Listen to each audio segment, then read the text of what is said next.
You're explaining something simple, watching their face change from interest to confusion to something that looks like irritation.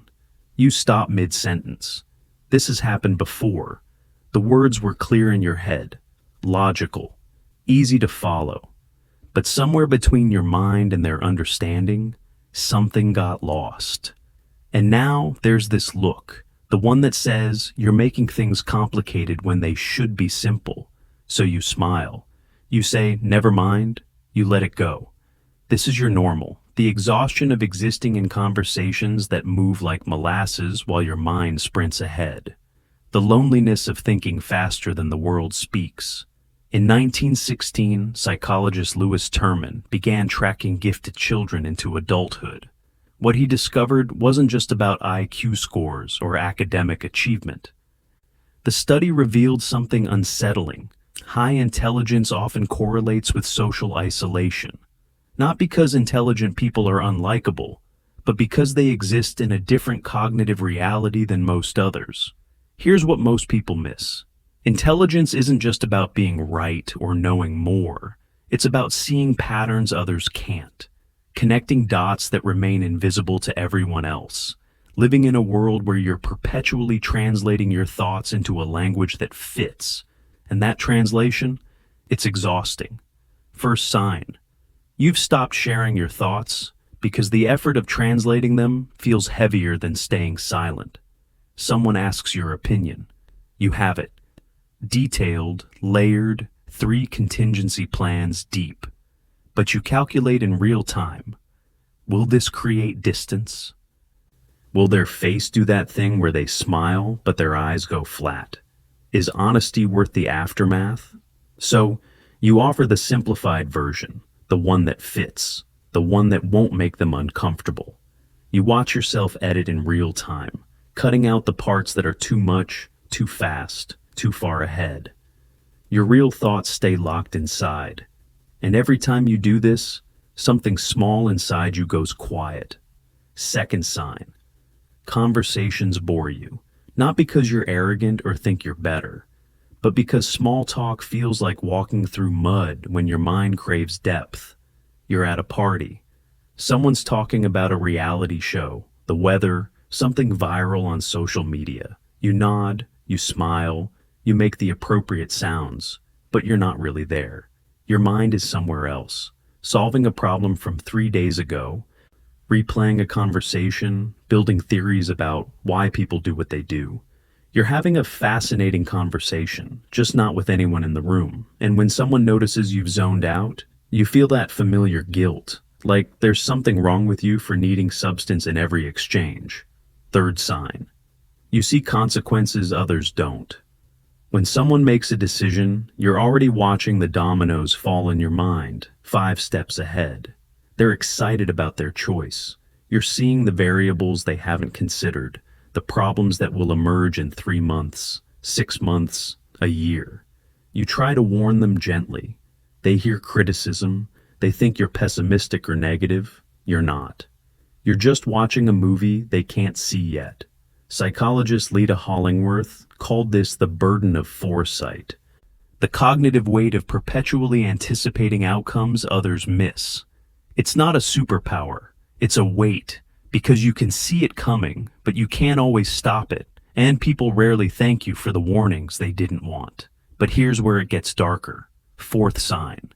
You've been called too intense, or you're overthinking it. So many times you've started believing something's wrong with you.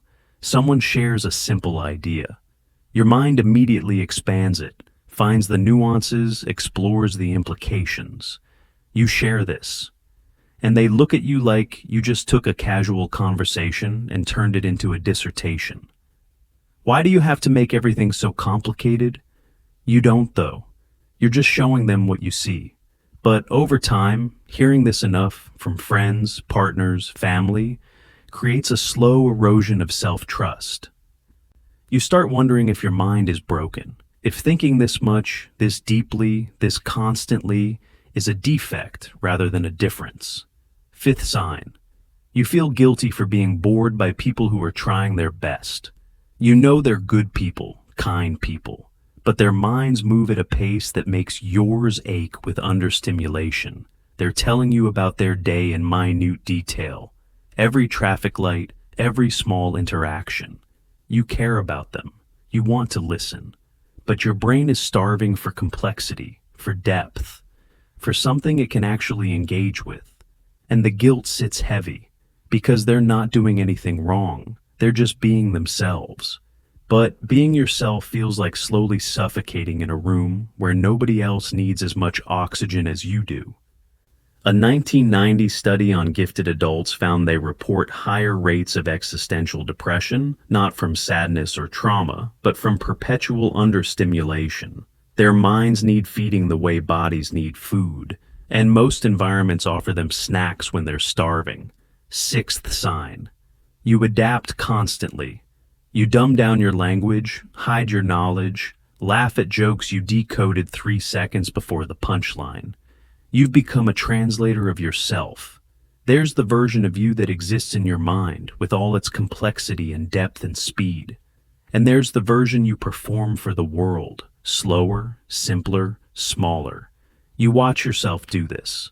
The real you sits behind glass, observing, silent, while the performance continues. And after a while, you forget which one is the mask. You're at dinner and someone makes a joke. Your brain caught it instantly, saw the setup, the structure, the punchline, but you wait. You count 2 seconds. Then you laugh at the appropriate moment, because laughing too early makes people uncomfortable. You've learned to perform normalcy, and it's so automatic now, you barely notice you're doing it. And then there's the sign no one talks about. Seventh sign.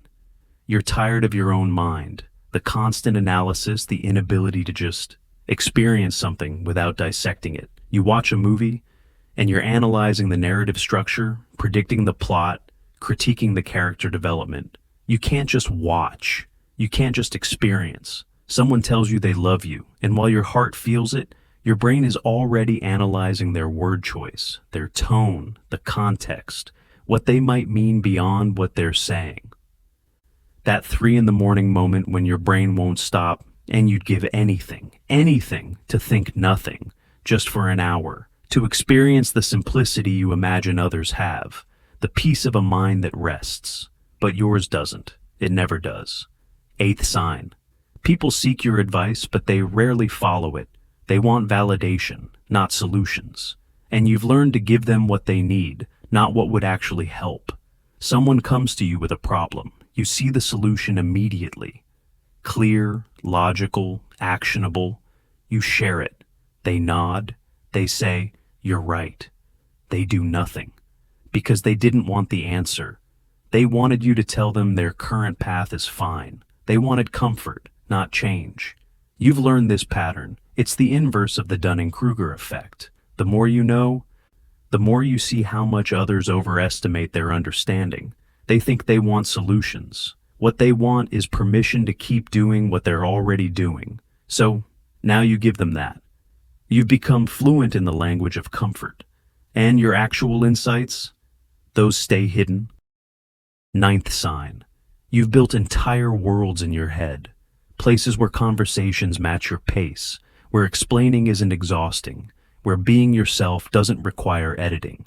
These aren't daydreams. They're intricate, complex, detailed mental landscapes where your mind can finally move freely, where you can think at full speed without apology.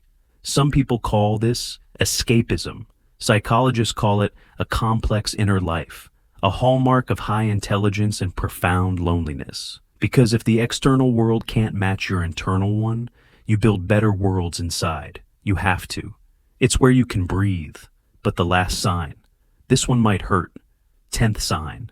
You wonder if being smart is worth it. If connecting with most people requires dimming yourself, what's the point? You've done the math. Calculated what you gain versus what you lose. The isolation, the exhaustion, the constant performance, the loneliness of being the only person who sees what you see. And late at night, you ask yourself the question you're afraid to say out loud. Would you choose this mind again, knowing the cost? Would you trade the depth for ease, the insights for belonging, The intelligence for the simple comfort of fitting in without trying? Because here's the truth nobody tells you. Being smart doesn't make life easier. It makes it more complicated, more isolated, more exhausting. But here's the other truth. Your intelligence isn't a flaw. The world isn't moving too slow. You're just moving at a different frequency. And frequencies don't need to match everyone. They just need to find their resonance. Those people who match your pace, they exist. They're rare, yes, but they're out there, seeking the same depth you are, exhausted by the same shallow waters, starving for the same complexity. Quality over quantity isn't a compromise, it's survival. You don't need to be understood by everyone. You need to be understood by the right ones. And when you find them, when you finally have a conversation where you don't have to translate, where your pace is their pace, where you can think out loud without apology, you'll understand why your mind works this way. It wasn't built for the masses, it was built for the depths. And the depths require fewer people, but richer connection. So, which sign hit hardest? And here's the real question. Would you give up your intelligence to fit in, or keep it and stay lonely a little longer, knowing the right people are worth the wait?